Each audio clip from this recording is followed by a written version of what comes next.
Hello everyone, welcome to the video. तो आज के इस वीडियो में हम चैप्टर वाइज एनालिसिस करेंगे अकाउंटेंसी का। तो साइंस ग्रुप हमने खत्म कर लिया है। बायोलॉजी, मैथमेटिक्स, फिजिक्स और केमिस्ट्री हमने खत्म कर लिया है। तो अकाउंटेंसी के बारे में आज चालू करेंगे हम लोग, जो कि कॉमर्स का पार्ट है। ठीक है। इसके बाद हम आर्ट्स के बारे में डिस्कशन डिस्कशन करेंगे, क्योंकि आर्ट्स में काफी नंबर ऑफ सब्जेक्ट काफी ज्यादा है। तो जो मेजर मेजर है उसको ही हम लोग कवर करेंगे, जैसे history, geography, political science, economics, ये सब हम लोग कवर करेंगे। और भी एक दो सब्जेक्ट्स है जो कि हम लोग कवर करेंगे, लेकिन मेजोरिटी में यही सब कवर करेंगे। ठीक है। क्योंकि बहुत सारी चीजें हैं, अगर उन सबको कवर करने जाएंगे तो डेली इसी पे वीडियो आती रहेगी। ठीक है। तो आप लोग कैसे हैं? आई होप सब लोग अच्छे होंगे। और क्या आप लोगों ने दिन भर प्रोडक्टिव किया, आप कमेंट करके बताइए। क्योंकि जो एक रिजल्ट आता है, कोई भी रिजल्ट, मान लो आप सीयूईटी की तैयारी कर रहे हो या फिर कोई भी रिजल्ट, वो कलेक्टिव एफर्ट से आता है, एक दिन की मेहनत से नहीं आता। डेली आप थोड़ी थोड़ी मेहनत करते रहोगे तो आप देखोगे कि आप एक दिन वो चीज अचीव कर लोगे जो कि आप करना चाहते हो। तो आज मेरे साथ दो चीजें हुई, मैं बताता हूँ। दोनों दोनों चीजों को मैं बताता हूँ। तो पहली चीज ये है कि तुम्हारे भाई ने एक जॉब निकाली है, पहली बात। हालांकि वो जॉब मैं करने नहीं वाला हूँ, क्योंकि मैं जिस यूनिवर्सिटी में पढ़ रहा हूँ, I am in my third year, और मेरा फिफ्थ सेमेस्टर अभी खत्म हुआ है। ठीक है। तो मैं सिक्स सेमेस्टर में जाने वाला हूँ, और I am doing engineering, I am doing BTech. तो सिक्स सेमेस्टर में मैं जाने वाला हूँ। लेकिन यहाँ की पॉलिसी है कि सिक्स सेमेस्टर से पहले आप अगर खुद से भी प्लेसमेंट लेते हो तो आप जा नहीं सकते। क्योंकि मान लो प्लेसमेंट में अगर मैं नौकरी लेता हूँ कहीं ऑफ कैंपस, और लोकेशन कहीं दूसरी जगह होगी, किसी और सिटी में होगी, तो मैं वहां जाऊंगा तो क्लासेस कैसे करूंगा। तो सेवन सेमेस्टर और एट सेमेस्टर में ये चीजें थोड़ी आसान हो जाती है, लेकिन बिफोर सिक्स ये चीजें थोड़ी मुश्किल होती है कि बिफोर सिक्स अगर आपने नौकरी निकाली भी है तो ये अब जा नहीं सकते। तो बस मेरा एचआर डिस्कशन बाकी था, बाकी सारी चीजें हो गई थी। लेकिन आज मैंने अपने कॉलेज में अपने कंसल्ट किया अपने टीपीसी से, तो उन्होंने बोला कि नहीं बेटा, हम जाने नहीं दे सकते। तो थोड़ा दुख हुआ मुझे, लेकिन एक कॉन्फिडेंस भी है कि भाई, अगर मैं थर्ड ईयर में निकाल सकता हूँ तो फोर्थ ईयर में भी निकाल ही सकता हूँ, ग्रेजुएशन होने पे भी निकाल ही सकता हूँ। और जो टीचिंग की जॉब है वो बहुत रेपुटेड कंपनी की तरफ से है, जो कि कोटा की एक कोचिंग इंस्टीट्यूट है। और कोटा की कोचिंग इंस्टीट्यूट से मैं उसमें जॉब निकालना थोड़ा एक कॉन्फिडेंस बूस्ट करता है। ठीक है। तो ये चीजें हैं कि जो कलेक्टिव एफर्ट है जो आप डेली दोगे, आपको रिजल्ट दिखेगा।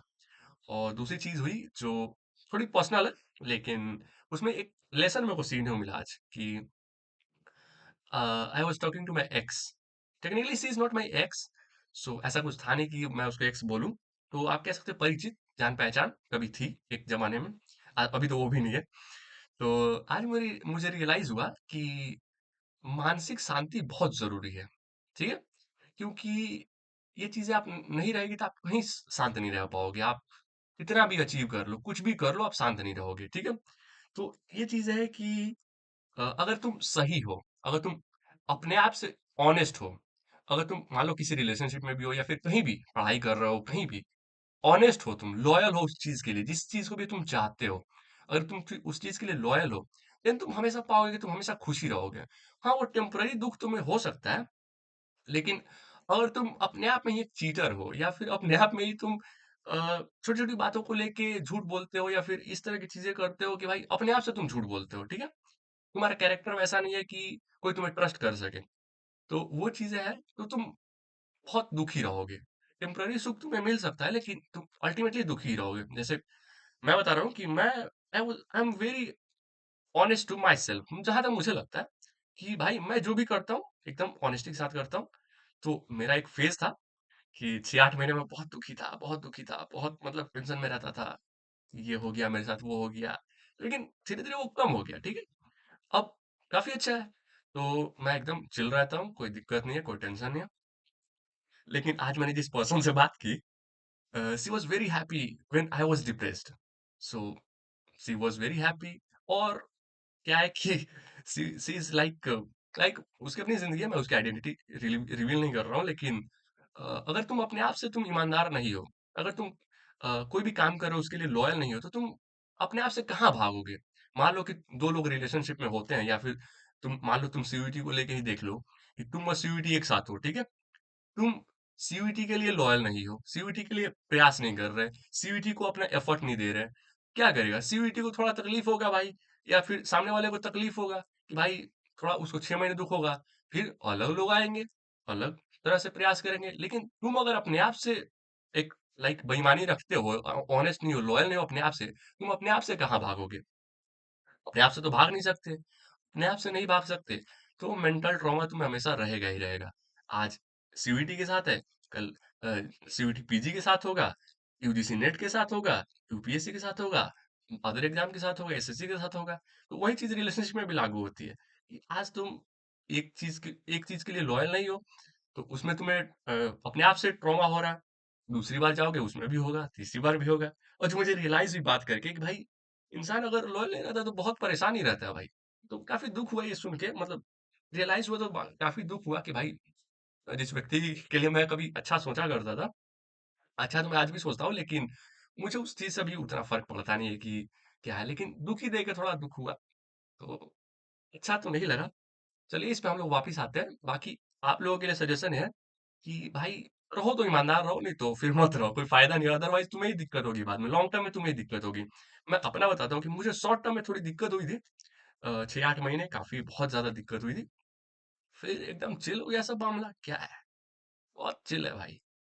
तो ये चीज है कि मैं अपने आप से ऑनेस्ट हूँ कि भाई मैं जो काम करता हूँ, what I was doing and what I am doing, I am honest with that. So मैं उसके साथ एकदम ऑनेस्ट हूँ कि भाई पढ़ाई करनी है तो पढ़ाई करनी है भाई, उसमें वो नहीं करना है कि कर भी नहीं रहा है और उम्मीद कर रहा है कि बहुत कुछ कर लेंगे हम लोग जिंदगी में, या फिर रिलेशनशिप में भी है तो एफर्ट डाल रहे हैं, नहीं डाल रहे हैं तो फिर छोड़ दो भाई उसको। ये सब चीजें हैं। तो चलते हैं फिर हम लोग अकाउंटेंसी को देखते हैं। ये थोड़ी लाइफ लेसन थे जो कि आज ही मेरे साथ हुए, और एक जॉब को लेके था। तो काफी अच्छा लगा मुझे कि थर्ड ईयर में हूँ मैं अभी, तो जॉब क्रैक करना थोड़ा एज कम्पेयर ईयर 3 कॉलेज से आना और ऐसी जॉब क्रैक करना जो कि मैं चाहता हूँ, काफी ये जो कॉन्फिडेंस बूस्टिंग थी मेरे लिए ये। तो अनफॉर्चुनेटली मैं इसको ज्वाइन नहीं कर पाऊंगा, लेकिन एक कॉन्फिडेंस आता है कि भाई थर्ड ईयर में मैंने जो चीज मैं चाहता हूँ वो क्रैक कर लिया, तो काफी कॉन्फिडेंस आता है इस चीज के लिए। हालांकि मैं जो टीचिंग है उसके लिए मैं थोड़ा पैशनेट हूँ इस चीज को लेकर कि मुझे टीचिंग ही करनी है, और मैं टीचिंग कर भी रहा हूँ। When I was in my second year तो मैं मेरी जॉब लगी थी एज ए फ्रीलांसर एक कंपनी में, काफी रेपुटेड कंपनी है वो।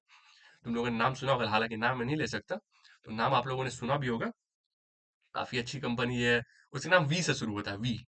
तो एक ही शब्द का नाम है, वी से शुरू होता है, आप लोग गेस कर लेना, ठीक है। उसमें फ्रीलांसर एज ए फ्रीलांसर काम भी करता हूँ।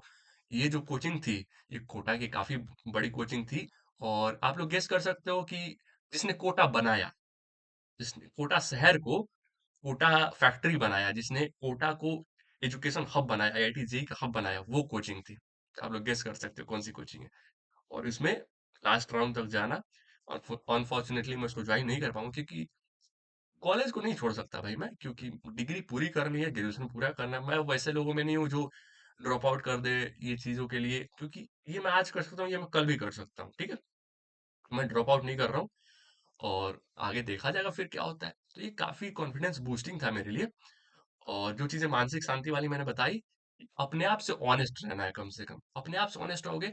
अपने आप से तुम भाई भाग नहीं सकते, अपने आप से भाग के कहाँ जाओगे। अगर तुम्हारे कैरेक्टर में कोई दिक्कत है, लेकिन तुम परेशान रहोगे ही रहोगे। फिर अपने आप को सुधारो, अपने आप को सुधारने की जरूरत है। पढ़ाई करो, उसके प्रति ऑनेस्ट रहो, पेरेंट्स के प्रति ऑनेस्ट रहो, अगर किसी के साथ होते उसके प्रति भी ऑनेस्ट रहो। इस चीज को मौका मत दो कि भाई मैं कुछ कर नहीं रहा हूँ और उम्मीद कर रहा हूँ कि बहुत बड़ी चीजें हो जाएंगी, ठीक है। चलिए ये सब बातें थी जो मेरे मेरे सजेशंस थे, वो सब चीजें थी, ठीक है। आगे चलते हैं अकाउंटेंसी की तरफ। Sorry, give me 1 minute, let me connect it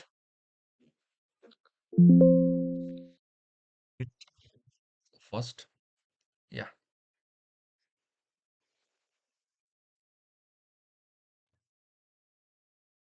just a second.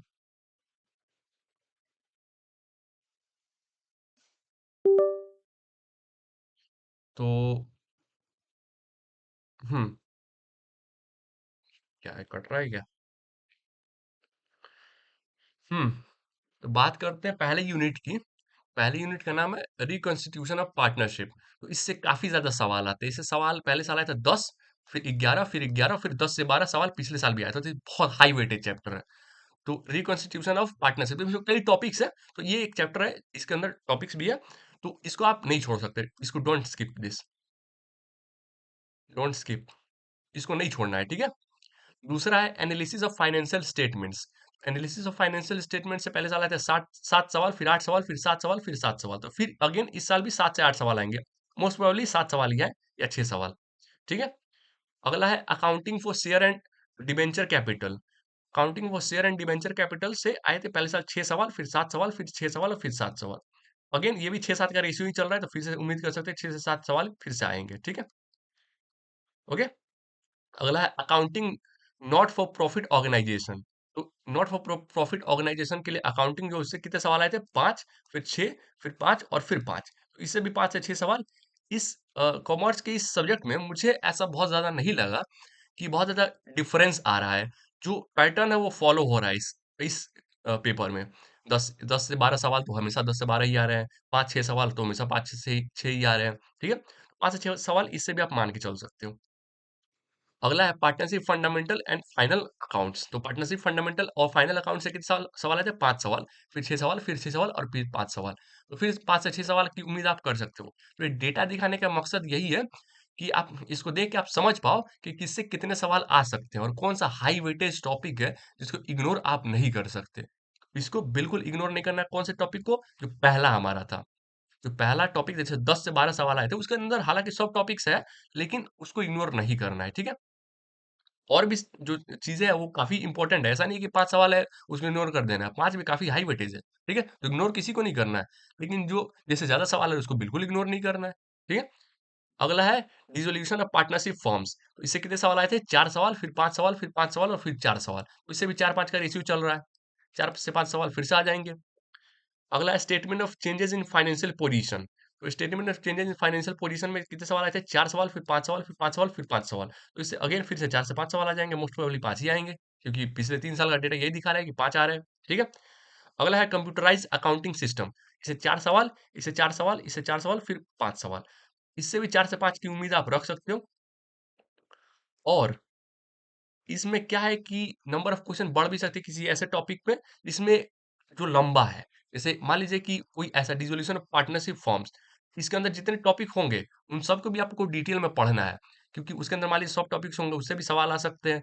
तो ये जो लंबा चैप्टर है, उसपे फोकस करना है क्योंकि जो लंबा चैप्टर होता है, उसमें कंटेंट ज़्यादा होता है। तो कंटेंट ज़्यादा होगा, देन सवाल आने की प्रोबेबिलिटी ज़्यादा होगी। ठीक है? तो ये हमारा पहला चैप्टर था।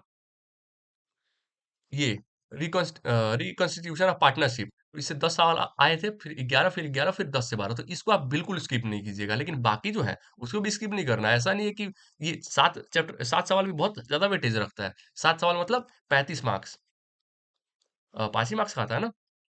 7 मतलब 35 मार्क्स।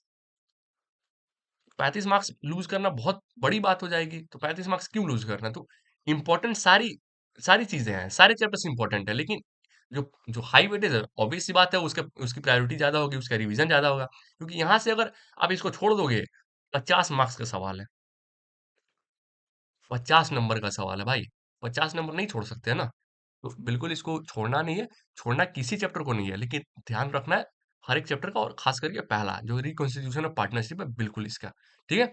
तो ये 2 ही टेबल थी हमारे पास क्योंकि इसमें जो चैप्टर्स लिखे हैं, ये एक टॉपिक लिख दिया इसके अंदर काफ़ी और भी सब टॉपिक्स हैं, तो उसके अंदर की चीज़ें भी आपको पढ़नी है। ऐसा नहीं कि रिकॉन्स्टिट्यूशन ऑफ पार्टनरशिप पढ़ना है तो यही एक टॉपिक पढ़ के चले गए। इसके अंदर जितने सब टॉपिक्स हैं, वो सब भी पढ़ने हैं आपको, ठीक है? क्योंकि उससे भी सवाल आते हैं। ये एक टॉपिक दे दिया गया है जिसके अंदर बहुत सारे सब टॉपिक्स हैं तो उससे भी सवाल आएँगे, ठीक है? तो ये सब चीज़ें थी जो जो डेटा था वो मैंने आपको दिखा दिया। इसके पहले हमने बात की थी फिज़िक्स, केमिस्ट्री और मैथमेटिक्स और बायोलॉजी के बारे में। अभी हम बात कर रहे हैं कॉमर्स ग्रुप के बारे में। इसके बाद ये कॉमर्स ग्रुप का ये पहला वीडियो है, इसके बाद हम लोग बात करेंगे आर्ट्स के बारे में जिसमें हिस्ट्री, ज्योग्राफी, पॉलिटिकल साइंस वगैरह ये सब आएँगे, ठीक है? तो आज अकाउंटेंसी का ये लेक्चर था और जिसमें आपको मैंने अपना पर्सनल एक्सपीरियंस भी बता दिया थोड़ा-सा, मेरी जॉब की और मेरे जो पर्सनल एक्सपीरियंसेस थे, वो सब चीज़ें हैं। तो जैसा भी लगा आप कमेंट में बताइए कि कैसा लगा आपको लेक्चर और ज्ञान दोनों और क्या आप प्रोडक्टिव कर रहे हो? आज के दिन आपने क्या किया? कल का आपका क्या प्लान है? डेली कुछ ना कुछ प्रोडक्टिव करना है। प्रोडक्टिव आप डेली करोगे, डेली के छोटे-छोटे एफर्ट से वीक अच्छा होगा, वीक के छोटे-छोटे एफर्ट से महीना अच्छा होगा, फिर रिजल्ट आपको दिखेगा। ऐसा आप सोचोगे कि एक दिन में मैं सब कुछ कर लूँगा, वो होगा नहीं, ठीक है? आपको मोटिवेशन आता होगा, इवन मुझे आता है। आज मोटिवेशन आया भाई आज 1 यूनिट खत्म कर देना है। फिर 2 दिन शांत हो गए, कुछ नहीं पढ़ा। तो ये ऐसा नहीं चलेगा। कंसिस्टेंसी जो रखनी है वो डेली थोड़ा ही पढ़ना है लेकिन डेली पढ़ना है। उस आदत को छोड़ना नहीं है, ठीक है? तो ये चीज़ें थी अकाउंटेंसी के बारे में, ठीक है? चलिए फिर मिलते हैं किसी नए वीडियो में। Thank you.